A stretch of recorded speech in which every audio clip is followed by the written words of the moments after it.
Greetings, everybody. Welcome back to the second half of the Musical Connections podcast. This, of course, is Next to Connect. And as always, I'm your host, Zach Snow. Well, joining me in the Next to Connect studios today, she is an accomplished singer-songwriter with her 7th studio album, Take My Heart and Run, out now on hard copy with digital being out later this year. And she's just concluding a mini tour through Ontario and here in Newfoundland and Labrador. And she's making a stop here to the Next to Connect studios to talk all about her brand new record. Welcome back, Selina Boland. How you doing? Thank you. I'm doing awesome. How are you? I am lovely. And the last time we did an interview like this, it was over the phone. Mm-hmm. You're one of the many guests that I've had on 2 times that we've had over the phone. And this is the second time you're on the show, but the first time here in the studio. So welcome. I like it. Thank you. So how are things for you right now? Because you're just wrapping up a little small tour through Ontario. Yep. And you played the Rocket Bakery yesterday by the time that we're recording this. So how are things with you right now, Selina? Really, really busy and fun. I was just in Ontario and Montreal as well for a little bit, and that was just great. I played venues that, I've never played before in Toronto, and it was fantastic to connect with, the music scene over there. And then I got back like a couple days ago, and just played the Rocket Bakery Cafe. That was fantastic yesterday. It was so good. So what's your favorite place to play here in Newfoundland and Labrador by chance? Let me just ask you that. Honestly, all the venues are awesome. I frequent the Ship a lot, as well as the Battery Cafe. And I've been playing the Black Sheep pretty regularly, like every single week. And now going to be doing that on Wednesday nights. I don't know if I can pick. Like, there's so many great venues. I do the Farmers Market every Saturday, and I love Trinity Hall. I played there. That's a beautiful spot. Such a good sound, right? So yeah, honestly, I like pretty much every venue here. I can't pick. I mean, how can you pick? But you just listed off 3 really great venues, and well, actually 5. The Ship is a beautiful venue. When you had when you had the Songwriter Circle that Feral's Music hosted, yep. You ended up stealing the show, I found. No offense to any of the other performers there. And the Battery Cafe is also a very nice intimate venue that can seat 35 people. You also have the Rocket Bakery up on Elizabeth Avenue that you played there. Downtown. There's a Rocket Bakery downtown too. Oh, yes. Oh, yeah. And in Mount yes. Pearl. I keep forgetting about that. They've got a lot of locations now. Oh yeah, and the Black Sheep as well. That's a really nice venue as well. So this is your 7th studio album, Take My Heart and Run. Number 6. Number 6. Number 7 will be coming soon. 7 is coming soon, actually. It's already in the works. Awesome. So tell me about this one, Take My Heart and Run, because you put it out in hard copy, but you're going to be releasing it on streaming services by the end of the year. So tell me a little bit about the recording process of this record. Yeah. So I recorded earlier this year with Claire Follett and Robert Kelly. And also Christian Johansson. I had a lot of people actually working on this album. It was fantastic. I decided to do it a little bit differently this time. I had Gina Burgess on violin on the last song of the album called Insatiable Minute. And then I had Rosemary Lawton play violin on another couple tunes. And I had Drew Cardoso on lead guitar of We Gazed at Orion. He's a guitarist I met in Montreal. He's really, really good. Okay. So yeah, I had a lot of collaboration, great teamwork. The recording process was really great. I enjoyed it, actually. I decided to do a retro release this time around just because the music, it's just so oversaturated. There's over 150,000 uploads per month, per day, not That's per insane. month, per day. On Spotify, all around the world, 150,000 uploads plus of new albums. So I was like, you know what? I'm just going to do a retro release, and then I'll do a waterfall digital release. So I just released same day over the summer, and then I just did Take My Heart and Run, which was just a few weeks ago, and now I have a new single coming in November. Wow. So what's that single coming out in November? It's actually in the works, but I think it's going to be Someone to Lean On, unless I change my mind. But I think that's going to be the next one. Yeah, for sure. Now, of course, you did something that no other artist would do, but I think there are a group of artists out there that would put it on CD first before putting it out on streaming services, because when it comes to streaming services, it's good for exposure, but you don't make a cent. Well, you do, but not enough like a CD or a T-shirt or a vinyl record would make. That is true. And you're correct. So, do you find that it's more of like a challenge now where like CDs are not being bought as much anymore? Honestly, this CD that I just released has sold faster and more copies than any other CD I've had manufactured. And Wow. I think the reason is because it's a novelty item. It's like, hey guys, you can only get this at my live show or at Fred's Records, Brian's Records, or the Battery Cafe. So there's only 3 locations plus my live show where you can actually get the physical copy. So I think because it's harder to get it, you can't just jump on online and just like look it up.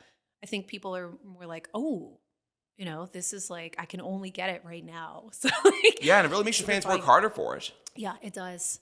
Yeah. So, do you have a favorite song off this record? Whew. Honestly, yeah. I mean, I obviously I like all the songs on the record. I'm really happy with this one. But if you had one to pick, what would it be and why? Insatiable Minute. I just think it's a very different song. It was originally a poem I wrote many years ago, and I don't usually transpose, music for my poetry. Usually I write simultaneously. When I'm playing guitar, I'll write lyrics with it. But it was originally a poem, and then I made it into a song. And it's just different. I think the lyrics are just, they're closer to my heart. I don't know. And Gina Burgess. She's wonderful. She put some pretty beautiful violin over it, and it just makes it's theatrical. I love the way that Christian Johansson produced it. He really just brought out the feeling of the song, and Claire Follett did a beautiful job on my vocals. Like, I'm really happy with it. The overall thing, the whole overall mix. Do you feel like this is the best work that you've ever done? Yes. And why is that? Because it's the newest. I mean, I think all musicians just like love me. I don't know if I could speak for everybody, but like I feel like everybody just loves their newest song or their newest album.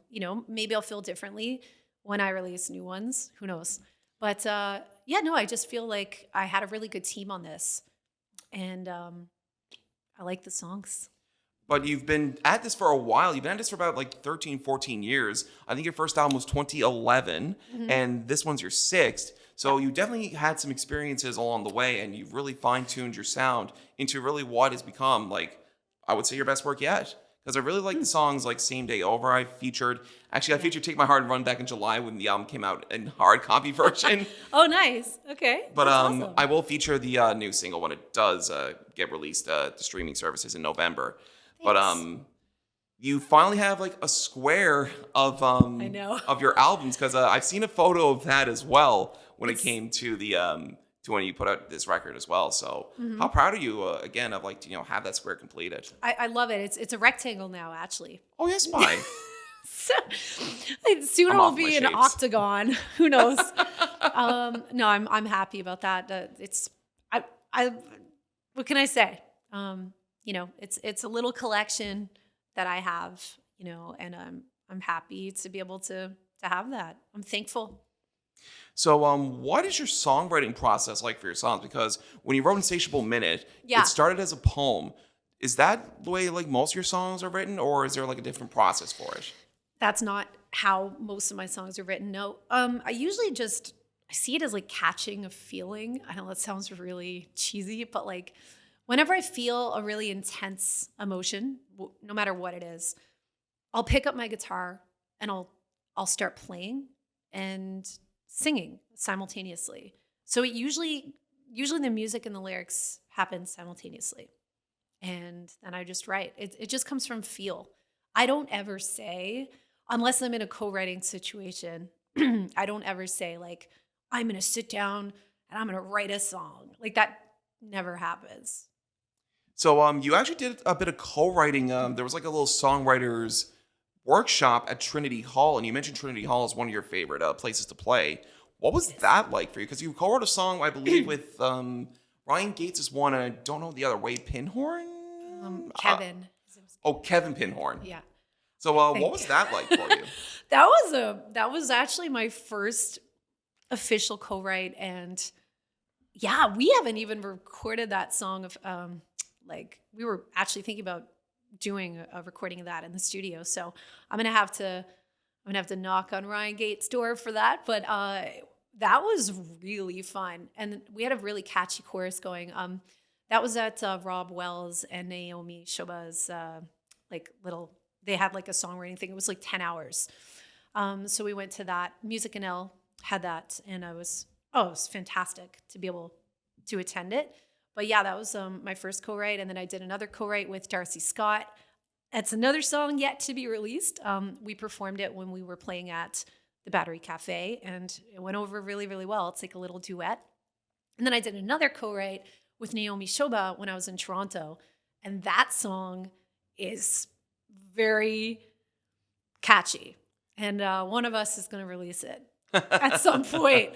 For the record, you should release it. Oh, really? Oh, no, she Yes, sings it please. so well though. Like she does such a great job with it. Like it's more, I think it's a pop genre. So like I guess I'm kind of a multi-genre artist anyways, but I feel like whatever, we could both do it. Yeah, you've done folk, you've done singer-songwriter, pop, rock, Electronic. You've done electronic with the Chalk Project. Yeah. So if you're like a chameleon in a way, because you can blend in any genre and you can kill it every single time. It's a really good way to put it. And Because you can blend in adaptable. very well. Yes. Yeah, adaptable chameleon. Totally. So what's it like working though with Naomi Shobda and Rob Wells, two very experienced singer-songwriters and producers? What's it like working with them? I didn't really work with Rob Wells, not yet anyways, but honestly, it was fantastic. It was easy. Like we just sat down for an afternoon, me and Naomi, and we just talked, and we ended up writing a song. It happened very, very like naturally, and it was just so much easier than I thought it would be. She's very skilled at communicating. Like she's really, really good with like words. And yeah, what can I say? It was really fun. Did you take anything away from working with Naomi Shobda that you'll take away for the rest of your life? Yeah.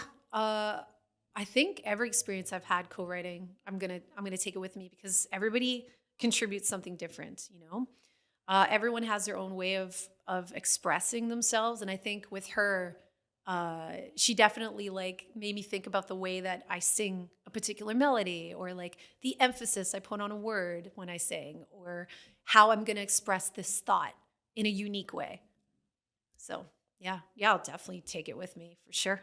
Wonderful. But if there's any other person that you would like to co-write with, who would that be and why? Whew. Oh, who would I want to co-write with?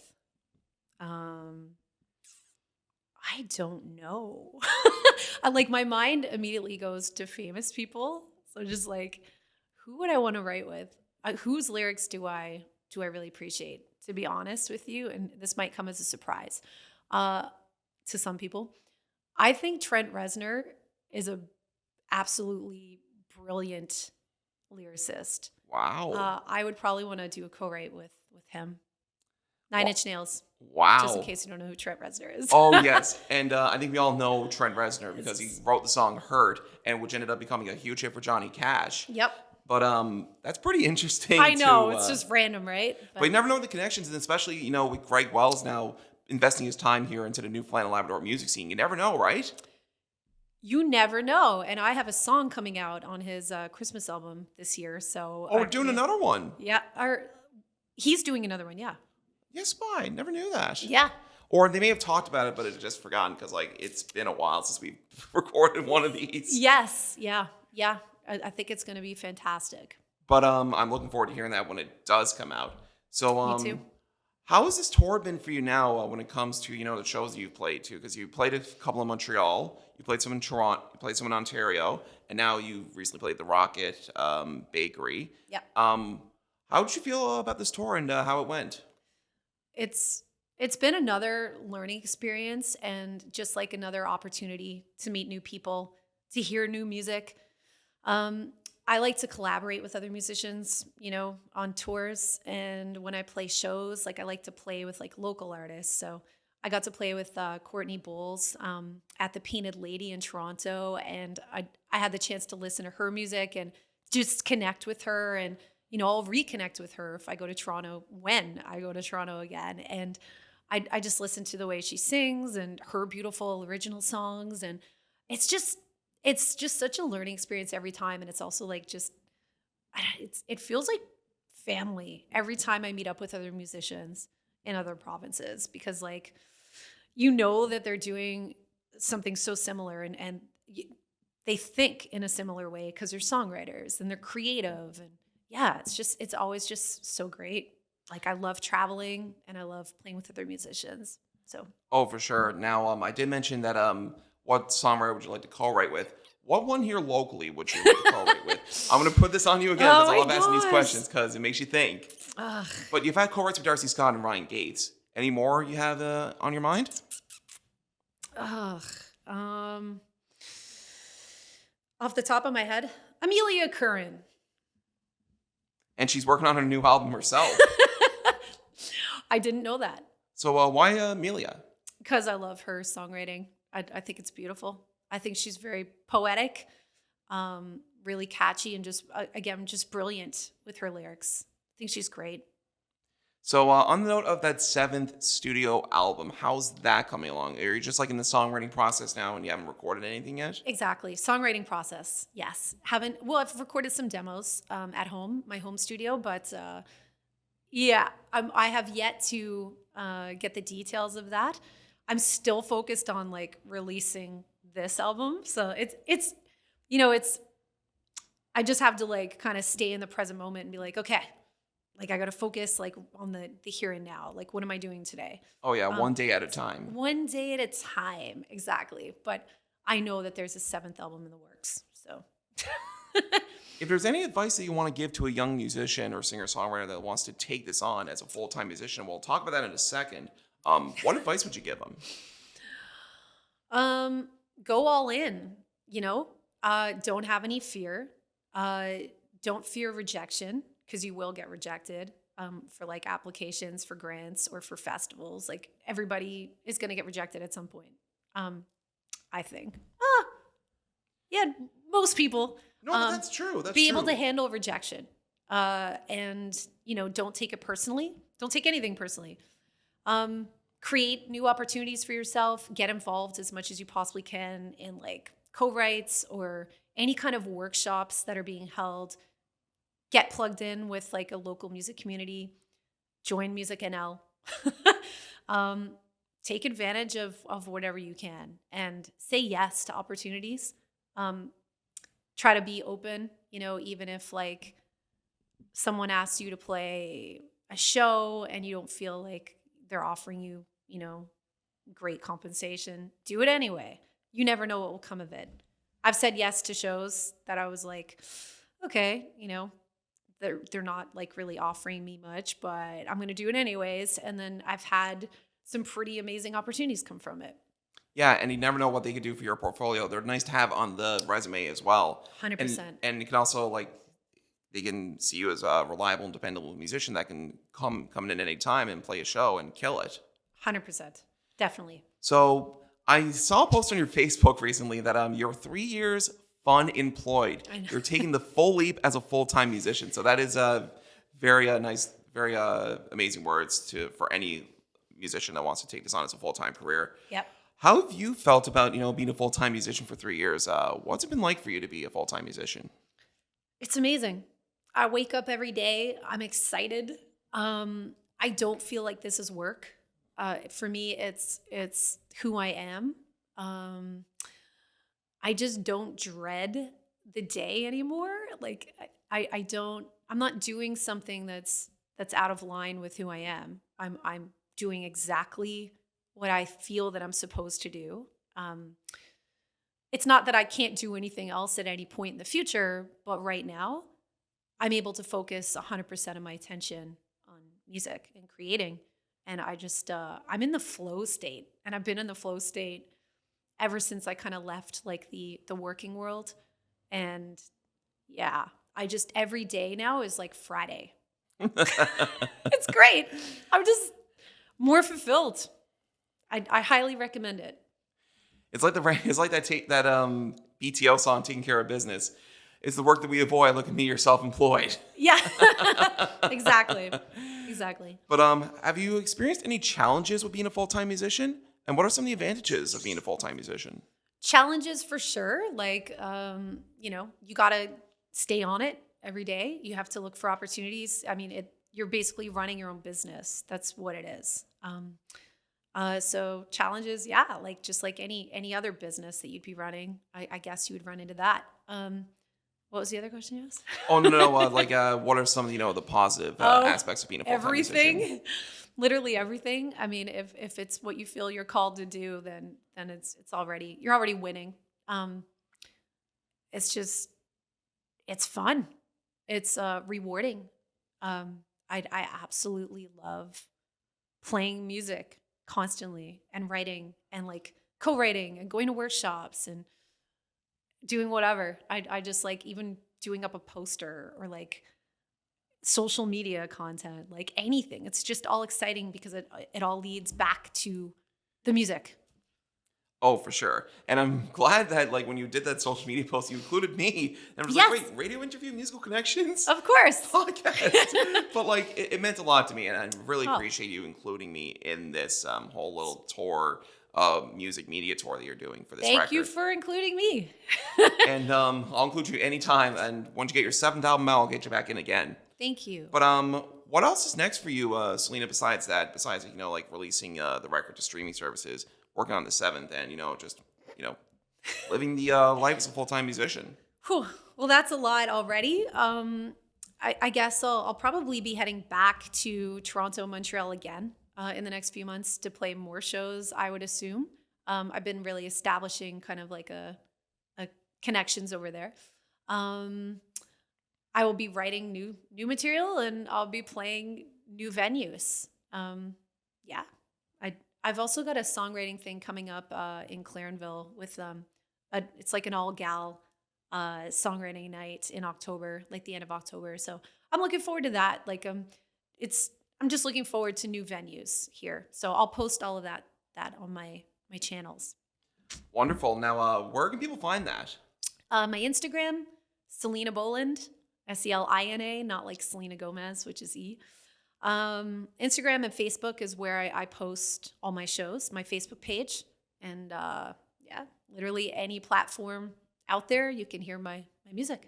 Now, Music NL, you said join Music NL as well. Yeah. Music NL has undergone some changes themselves. I mean, Rhonda Tulk-Lane was the CEO at the start of the year, and now it's starting to rebrand itself or restructure the team. Yep. Tamara Cater is now the executive director. There with Abigail Pye now being the communications and marketing manager. What more can Music NL do to help out musicians like yourself that are like going all in with this? Grants, and they do that. They provide grants, and grants are really so important, especially if you're going on like a little tour or something. Like you can apply for funding or funding for an album. Honestly, they even just providing advice and connecting you with other musicians or other recording opportunities locally. Like they're fantastic. Yeah. Awesome. Now, if there is one word or a phrase to describe your career so far and what's to come, what would that be and why? The first word that comes to my mind is just excitement. I'm just excited, and I see excitement in the future for music. I that's just the first word that came to me. And inspiration is another word. Inspiration. Yeah, you have to be inspired. Oh yeah. Yeah. 100%. Well, Selena, I'm super happy that you got to come back in here again and take some time to come on the Musical Connections podcast again, because again, the last time we did this, it was over the phone, and there's also that none really replaces that face-to-face interaction that I really enjoy.